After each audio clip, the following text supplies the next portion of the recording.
बघूयात पुढची बातमी। ठाकरेंच्या शिवसेनेचे नेते भास्कर जाधव यांनी सरकारवरती पुन्हा एकदा टीका केली आहे।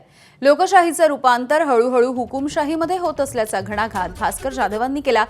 याशिवाय निवडून आलेला उमेदवार विकत घेण्याची नवीन प्रथा देखील सुरू झाल्याचं जाधव यांनी म्हटलंय।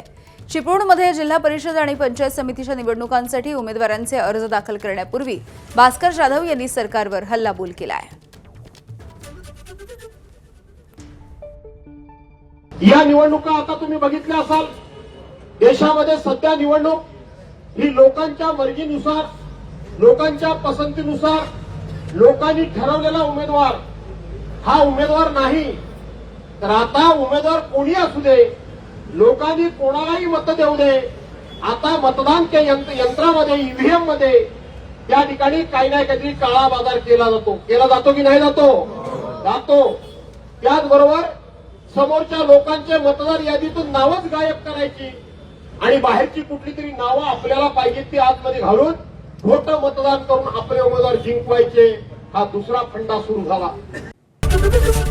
एबीपी माझा, उघडा डोळे बघा नीट।